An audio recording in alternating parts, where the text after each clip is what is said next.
नवजोत सिंह सिद्धू भी आपसे मिल रहे हैं क्या? आप अभी तक कोई मुलाकात? मेरी उनसे बातचीत हुई थी और वो बहुत पॉजिटिव माइंड वाले नौजवान हैं, मतलब होनहार नौजवान हैं, हमारे आगे के भविष्य भी हैं।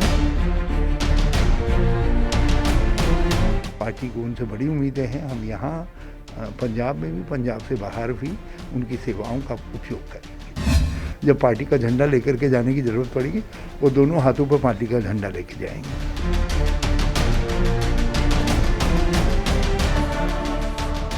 ਖੇਤੀ ਕਾਨੂੰਨਾਂ ਨੂੰ ਲੈ ਕੇ ਪੰਜਾਬ ਦੇ ਵਿੱਚ ਰਾਜਨੀਤੀ ਕਾਫੀ ਗਰਮਾ ਚੁੱਕੀ ਹੈ। ਇੱਕ ਪਾਸੇ ਜਿੱਥੇ 23 ਸਾਲ ਪੁਰਾਣਾ ਅਕਾਲੀ ਭਾਜਪਾ ਦਾ ਗਠਬੰਧਨ ਇਹਨਾਂ ਬਿੱਲਾਂ ਦੇ ਕਾਰਨ ਟੁੱਟ ਗਿਆ, ਤੇ ਦੂਜੇ ਪਾਸੇ ਕਾਂਗਰਸ ਜਿਹੜੀ ਹੈ ਉਹ ਪੂਰੀ ਤਰੀਕੇ ਨਾਲ ਸਮਰਥਨ 'ਚ ਆ ਚੁੱਕੀ ਹੈ। ਪੰਜਾਬ ਦੇ ਵਿੱਚ ਕਾਂਗਰਸ ਨਵੀਂ ਹੁਣ ਇੱਕ ਪਾਰੀ ਖੇਡਣ ਦੀ ਤਿਆਰੀ 'ਚ ਲੱਗੀ ਹੋਈ ਹੈ, ਤੇ ਇਸੀ ਪਾਰੀ ਦੇ ਲਈ ਹਰੀਸ਼ ਰਾਵਤ ਜਿਹੜੇ ਕਿ ਨਵੇਂ ਪੰਜਾਬ ਦੇ ਪ੍ਰਭਾਰੀ ਬਣਾਏ ਗਏ ਨੇ, ਪੰਜਾਬ 'ਚ ਪਹਿਲਾ ਦੌਰਾ ਉਹਨਾਂ ਦਾ ਹੈਗਾ। ਸਾਡੇ ਨਾਲ ਇਸ ਵੇਲੇ मौजूद ने खुद हरीश रावत जी। गल करते हैं सर, सब तो पहला स्वागत है दैनिक सवेरा के साथ। बहुत धन्यवाद आपका। मुझे भी बहुत खुशी है कि मैं पंजाब की खिदमत कांग्रेस के माध्यम से कर सकूं जी, और जितना मुझसे बन पड़ेगा मैं यहाँ की खिदमत करूँगा। हरीश जी, पहला दौरा आपका, और पहले दौरे में ही जो काफ़ी ज़्यादा राजनीति जिस मुद्दे पर गरमा गई है, पूरे देश की जो राजनीति इस समय अगर कहें तो पंजाब के ऊपर टिकी हुई है, क्योंकि पंजाब के ही जो किसान या हरियाणा के किसान जो है वो पूरे देश की राजनीति के ऊपर अब एक तरीके से उनकी भूमिका तैयार कर रहे हैं। कैसे देखते हैं आप जो पंजाब में जो ये खेती बिलों का जो विरोध किया जा रहा है और कांग्रेस ने इसका पुरजोर समर्थन किया? ये बिल्कुल स्वाभाविक है और किसान ये मान रहा है कि तीनों काले कानून उसके ज़िंदगी के ऊपर थोप दिए गए हैं। किसान और अन्न सुरक्षा वो खतरे में है। एमएसपी, मंडी सिस्टम, पीडीएस सिस्टम जिसको सस्ते गले की वितरण प्रणाली कहते हैं, ये सब चीज़ें एक दूसरे से जुड़ी हुई हैं और ये तीनों विधेयक इनको समाप्त कर देंगे। ये जो किसान ने अभी तक जो है न्यूनतम समर्थन मूल्य की नीति प्राप्त की थी वो ध्वस्त हो जाएगी, वो प्रणाली ध्वस्त हो जाएगी, मंडियां ध्वस्त हो जाएंगी, एपीएमसी एक्ट इरेलीवेंट हो जाएगा और एफसीआई को ख़त्म करना इसका मकसद है। और जब न बांस रहेगा न बांसुरी बजेगी, जब सरकारी ख़रीद नहीं होगी तो फिर पीडीएस सिस्टम नहीं होगा, तो उससे जो सस्ते गले की वितरण प्रणाली थी वो बर्बाद हो जाएगी, गरीब का सहारा छिन जाएगा। तो ये किसान विरोधी भी है और गरीब विरोधी भी कानून है, इसलिए किसान इसके विरोध में है और हम किसान के साथ खड़े हैं हर कीमत पर। और आपने बहुत सही कहा कि पंजाब का तो सब कुछ खेती पर निर्भर है और यहाँ का किसान ये समय मजबूती के साथ देश के किसानों की अगुवाई कर रहा है इन विधेयकों का विरोध करके। हम और हमारी सरकार, कांग्रेस सरकार, पूरी तरीके से किसानों के साथ हैं और उनके हितों की लड़ाई को हम हर तरीके से लड़ेंगे। हरीश जी, कल प्रेस कॉन्फ्रेंस जब हुई उस दौरान भी आपने भी कहा, मुख्यमंत्री कैप्टन अमरिंदर सिंह ने भी दोहराया कि धरनों से कुछ नहीं होगा, इसकी जो लड़ाई है वो संवैधानिक तौर पर लड़नी पड़ेगी। आपको लगता है कि संवैधानिक तौर पर तो काफ़ी कोशिश की गई, राज्यसभा में भी लोकसभा में भी विरोध जताया गया? उन्होंने ये नहीं कहा कि धरनों से कुछ नहीं होगा, उन्होंने कहा अकेले धरनों से काम नहीं चलेगा, हम इसका संवैधानिक स्थिति भी देख रहे हैं और कोई रास्ता निकालेंगे। तो हम पहली कोशिश हमारी ये रहेगी कि ये कानून पंजाब में लागू न हो सके ताकि दूसरे राज्यों के लिए भी रास्ता निकल आए। यदि उसमें हमको सफलता नहीं मिली, कैसी मालूम, क्योंकि कानून है, संविधान है, कोई चीज़ों में सफलता नहीं मिली तो हम कुछ न कुछ ऐसा रास्ता निकालेंगे जिससे हम मिनिमम सपोर्ट प्राइस की, जो यहाँ के किसानों की न्यूनतम आवश्यकता है कि उनके धान और उनका गेहूँ का जो न्यूनतम समर्थन मूल्य हो वो उनको उससे ऊपर ही प्राप्त हो, उनसे नीचे न मिले, तो वो उसको हम सुनिश्चित करवाएंगे। हम उसके लिए कुछ न कुछ रास्ते निकालेंगे। पर सुप्रीम कोर्ट में आपके ही पार्टी के तमिलनाडु के एक एमपी, उनकी तरफ से भी एक याचिका कल दायर कर दी गई है और अब पंजाब सरकार भी तैयारी कर रही है कि सुप्रीम कोर्ट जाकर इसको पूरी तरीके से चैलेंज किया जाए। मानते हैं कि अगर ये सुप्रीम कोर्ट में भी अगर आपकी जो है आप उसमें विफल होते हैं तो आगे जो किसानों के लिए, जैसे आप कह रहे हैं कि लड़ाई लड़ रहे हैं, तो किसानों के पास और क्या चारा बच जाता है उसके बाद? जैसे कि हालांकि आप कह रहे हैं कि पंजाब में तो हम इसको लागू नहीं होने देंगे, लेकिन देश के और कोनों में तो ये लागू होगा। देखिए, हम एक नमूना बनने की कोशिश करेंगे और हम उन पहलुओं का भी वो देख रहे हैं जो आज किसान नेताओं से बातचीत में कही गई, और उसके लिए एक व्यापक consultation, legal consultation chief minister ने ऑलरेडी प्रारंभ कर दिया है। हम वो रास्ता देखेंगे जिस रास्ते से हम एक कानून बना करके पंजाब को उसके असर से बाहर कर लें, और यदि उसमें कहीं पर कोई संवैधानिक बाध्यता आती है तो हम फिर कुछ और रास्ता भी ऐसा निकालेंगे जिसके जरिए गेहूं और धान की न्यूनतम समर्थन मूल्य सुनिश्चित हो जाए। किसान जो इस समय देख रहा है कि मैं बिल्कुल बर्बाद हो जाऊंगा, हम उसको उस बर्बादी से बचाएंगे। अच्छा हरी जी, आपका पहला दौरा है पंजाब का और पहले दौरे में आप सभी विधायकों से मिल रहे हैं, एमपी से मिल रहे हैं कांग्रेस के, तो अभी तक क्या बातें निकल कर आई है? क्योंकि नाराज़गी कोई अभी नहीं है, शुरू से जो आपकी पार्टी में देखने को मिला है कि आपस में जो नेता है उनमें नाराज़गी देखने को मिल जाती है और हर कोई ये एलिगेशन लगाता है कि यहाँ पर सरकार जो है वो नेता नहीं चला रहे बल्कि यहाँ पर ब्यूरोक्रेसी सरकार चला रही है। देखो, हम लोकतांत्रिक पार्टी हैं, उसमें लोग अपनी बातें कहते हैं। मैंने लोगों से कहा, सबसे अर्ज किया है कि आप पार्टी के अंदर मुझको बताइए और कहीं पर कोई कम्युनिकेशन गैप होगा तो मैं उसको भरूंगा, मैं बात करूंगा।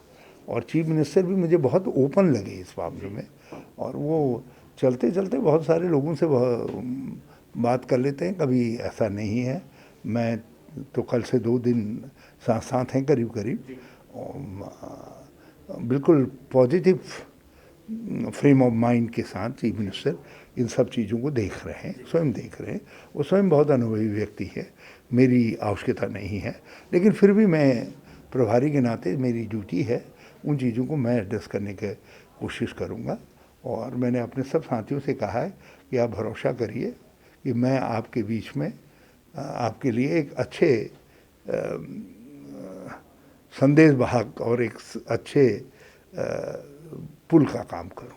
अच्छा हरी जी, सवाल हमेशा ये पैदा होता है कि इलेक्शंस जब आते हैं, इलेक्शन से पहले जो पार्टी है वो कई फाड़ उसके हो जाते हैं। अगर मौजूदा बात करें, अभी फ़िलहाल 1.5 साल का समय पड़ा है और जो पंजाब कांग्रेस में जो है कई तरह की जो है लकीरें खींची हुई हैं, चाहे वो शमशेर सिंह दूलो हो, चाहे प्रताप बाजवा हो, चाहे वो नवजोत सिंह सिद्धू हो, चाहे वो राजेंद्र कौर भट्टल हो। हालांकि राजेंद्र कौर भट्टल का इतना विरोध नहीं जितना विरोध बाकी लोग कर रहे हैं।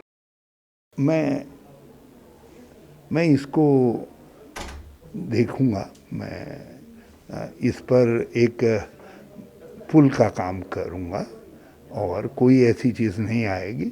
सब पुराने लोग हैं, सब पार्टी के चाहते हैं। इस समय बड़ी चुनौती है पार्टी के सामने और सब उसको मिलजुल करके दूर करने की आवश्यकता समझते हैं। हरी जी, कुछ दिन पहले पंजाब कैबिनेट ने एक रेजोल्यूशन पास किया था कि जो शमशेर सिंह दूलो है और जो प्रताप बाजवा है वो पार्टी विरोधी काम कर रहे हैं। इसके लिए बाकायदा सुनील जाखड़ की ओर से भी कहा गया था कि उन्हें पार्टी से निष्कासित करने के लिए कांग्रेस अध्यक्षा को भी लिखा गया है। आपको क्या लगता है कि आपने अभी तक उनसे क्या मुलाकात की है और क्या? मेरी उनसे बातचीत हुई थी। दोनों बहुत सीनियर नेता हैं, इस पार्टी को बनाने में उनका बड़ा कंट्रीब्यूशन है और मैं समझता हूं कि वो भी पार्टी के अंदर ही उसका समाधान देखेंगे। और जो पार्टी की अपनी, वो तो स्वयं अध्यक्ष रहे हैं, वो उसकी गरिमा को समझते हैं। जी, दोनों ही अध्यक्ष रहे हैं। हाँ, मैंने कहा उस पद की गरिमा को समझते हैं और वो पार्टी अनुशासन का महत्व समझते हैं और वो स्वयं दूसरों को बताते रहे हैं, उसका पालन करेंगे। पर क्यों नहीं सर, वो पालन की बात जैसे बात कर रहे हैं, क्यों नहीं पालन हो पा रहा? वो पार्टी विरोधी हमेशा बयानबाजी। कुछ बातें होंगी, उनको रिजॉल्व किया जाएगा और उसको रिजॉल्व करने से किसी के तरफ से इनकार नहीं है। सर मेरा नवजोत सिंह सिद्धू से भी संबंधित एक सवाल है, क्या नवजोत सिंह सिद्धू भी आपसे मिल रहे हैं? क्या आप अभी तक कोई मुलाकात? मेरी उनसे बातचीत हुई थी और वो बहुत पॉजिटिव माइंड वाले नौजवान हैं, मतलब होनहार नौजवान हैं, हमारे आगे के भविष्य भी हैं और पार्टी को उनसे बड़ी उम्मीदें हैं। हम यहाँ पंजाब में भी, पंजाब से बाहर भी उनकी सेवाओं का उपयोग करेंगे। पर ऐसा क्या चक्कर है सर कि भी काफ़ी देर तो महीने तो वो चुप रहे, अब ये किसान के मुद्दे पर वो जब बाहर निकले हैं तो वहाँ से पार्टी का जो चिन्ह है, पार्टी सिंबल है, वो गायब है उनके स्टेजेस से। ऐसा क्या चक्कर, क्यों? नहीं, ऐसा नहीं है, ऐसा नहीं है। ये किसान आंदोलन में खड़े होने का अर्थ ये नहीं है कि अपना पार्टी का झंडा लेकर के जाए। जब पार्टी का झंडा लेकर के जाने की ज़रूरत पड़ेगी, वो दोनों हाथों पर पार्टी का झंडा लेके जाएंगे। तो पार्टी में ही रहेंगे, आपको लग रहा है वो? मैंने कहा दोनों हाथों पर पार्टी का झंडा लेके जाएंगे। जी। हरी जी, जो आप कह रहे हैं कि जो आपस में ग्रजेस हैं, उन ग्रजेस को दूर करने के लिए आप एक पुल का काम करेंगे। पहले जो यहाँ के इंचार्ज रहे हैं आशा कुमारी, उन्होंने भी बहुत कोशिशें की और काफ़ी समझाने की कोशिश की, लेकिन वो असफल रही, क्योंकि पार्टी में हमने देखा है क्योंकि आम लोगों के बीच में एक राय बनी हुई है कि नवजोत सिंह सिद्धू और कैप्टन अमरिंदर सिंह एक ही तलवार में नहीं रह सकते। जी देखिए, ऐसा नहीं है और भगवान ने चाहा, आशा जी की सद्भावना से भी मैं और उनकी राय भी लूँगा, उनके अनुभवों का फ़ायदा भी लेंगे और हम इसमें सफल होंगे। हरी जी, 2022 के चुनाव ज़्यादा दूर नहीं है और उसी समय आप उत्तराखंड से आते हैं, उत्तराखंड में भी पंजाब के साथ ही चुनाव होते हैं, तो दोनों जगह कैसे तालमेल बिठाएंगे? इन दोनों जगहों के बीच में केवल 3 घंटे की दूरी है और मैं अभी इतनी ताकत मुझ में है कि मैं 3 घंटे की दूरी को पाट सकूं। हाँ, तो मतलब दोनों जगह इजीली काम हो जाए। मैंने कहा मैं 3 घंटे की दूरी को अभी पाटने की क्षमता रखता हूँ। जी। उतना कोई शॉर्टकट निकालने की सोच रहे हैं? देख निकल आएगा। जी। तो 2022 की अगर चुनावों की बात की जाए तो पंजाब में हालांकि अभी से जो है पार्टी ने तैयारी शुरू कर दी है, आपको एक नई एक संजीवनी बूटी बनाकर पंजाब में भेजा गया है, तो आप मानते हैं कि जो 2022 के चुनाव है उसमें कौन से अहम मुद्दे जो हैं जो जनता के बीच में आप लेकर जाएंगे, जो अभी तक? देखिए, सबसे अहम मुद्दा तो ये है जो इस समय सामने आया है, जो 3 ये काले कानून थोप दिए गए हैं। फिर पंजाब के साथ जो अन्याय हो रहा है, हमारा संवैधानिक रूप से जो पैसा हमको मिलना चाहिए था, जीएसटी का, वो पैसा नहीं मिल रहा है। कोविड में हमारी मदद नहीं की जा रही है, मनरेगा का पैसा हमारा काट दिया गया है। तो पंजाब के साथ जो अन्याय हो रहा है, वो अन्याय भी एक मुद्दा रहेगा, उसको भी हम लोगों के सामने उठाएंगे। और सबसे बड़ी बात यह है कि मोदी जी की आर्थिक नीतियां फेल हो चुकी हैं, पूरे देश के अंदर फेल हो चुकी हैं। देश के अंदर सहिष्णुता का वातावरण नहीं रख पा रहे हैं, राज्यों के अधिकारों को समाप्त किया जा रहा है। पंजाब राज्यों के अधिकारों की स्वायत्ता का पक्षधर रहा है, यहाँ की जनता, इसका यहाँ का मिजाज, वो सब समाप्त किए जा रहे हैं। तो ये सब प्रश्न होंगे, हमारे पास ऐसे प्रश्न बहुत हैं जिनको लेकर के हम चुनाव में जाएंगे और हमें पूरा विश्वास है कि पंजाब की जनता का हमको आशीर्वाद मिलेगा। ऐसा भी सुनने को आ रहा है कि राहुल गांधी भी जो है पंजाब का दौरा कर सकते हैं इस मुद्दे में। मैं उम्मीद कर रहा हूँ, हाँ। और आप यकीन रखिए, जैसे ही कोई बात ऐसी होती है तो हम फ़ौरन आप तक पहुँचेंगे। 2022 के चुनावों में जो है मुख्य मुकाबला कांग्रेस का किसके साथ है? क्योंकि अब जो एक गठबंधन बना हुआ था पिछले 24 साल से, वो टूट चुका है, एक वो पार्टी अलग से आ गई है। हालांकि पंजाब के लोगों में नाराज़गी है बीजेपी को लेकर, लेकिन मुख्य मुकाबला आपका आम आदमी पार्टी के साथ है, अकाली दल के साथ है या बीजेपी के साथ? देखिए, हमको केवल संगठित तौर पर चुनाव में जाना है और सबको मिलजुल करके काम करना है। हमारे सामने चुनाव जीतने में कोई चुनौती नहीं आने वाली। धन्यवाद जी, दैनिक सवेरा से बात करने के लिए। Thank you. बिल्कुल, ਤੁਸੀਂ ਸੁਣਿਆ ਇਹ ਉੱਤਰਾਖੰਡ ਦੇ ਸਾਬਕਾ ਮੁੱਖ ਮੰਤਰੀ ਤੇ ਜਿਹੜੇ ਪੰਜਾਬ ਦੇ ਨਵੇਂ ਇੰਚਾਰਜ ਲਗਾਏ ਗਏ ਨੇ ਹਰੀਸ਼ ਰਾਵਤ, ਉਹਨਾਂ ਨੇ ਖੁੱਲ੍ਹ ਕੇ ਜਿਹੜੀ ਗੱਲਬਾਤ ਕੀਤੀ ਤੇ ਸਾਫ਼ ਕਿਹਾ ਹੈ ਕਿ ਉਹਨਾਂ ਦਾ ਮੁੱਖ ਏਜੰਡਾ ਤੇ ਮੁੱਖ ਮਕਸਦ ਉਹਨਾਂ ਦਾ ਪਾਰਟੀ ਨੂੰ ਇਕਜੁੱਟ ਕਰਨਾ ਹੈ, ਸੰਗਠਨ ਨੂੰ ਮਜ਼ਬੂਤ ਕਰਨਾ ਹੈ ਤੇ 2022 ਦੀ ਜਿਹੜੀ ਚੋਣ ਹੈ ਉਹਦੇ ਵਿੱਚ ਸੰਗਠਿਤ ਹੋ ਕੇ ਚੁਣਾਵ ਲੜਨਾ ਹੈ ਤੇ ਉਹ ਚੁਣਾਵਾਂ ਨੂੰ ਜਿੱਤਣਾ ਹੈ। ਚੰਡੀਗੜ੍ਹ ਤੋਂ ਕੈਮਰਾਮੈਨ ਉਮਾ ਯਾਦਵ ਦੇ ਨਾਲ Ankush Mahajan, Dainik Savera TV. All world open challenge 17 time gold medallist मियां रफीक मोहम्मद पंडित मौलवी बेगम तांत्रिक इन चोरा ठग्गां तो सावधान स्पेशलिस्ट वशीकरण सट्टा नंबर लव मैरिज पति पत्नी च अनबन विदेश च पक्का होना कारोबार दा ना चलना सिर्फ 31 घंटियां विच समाधान फ्री फ्री फ्री मियां रफीक मोहम्मद मोबाइल 84 374 94 347 84 374 94 648 देश दुनिया दी हर वड्डी खबर दे लई हुणे डाउनलोड करो number 1 news app Dainik Savera times.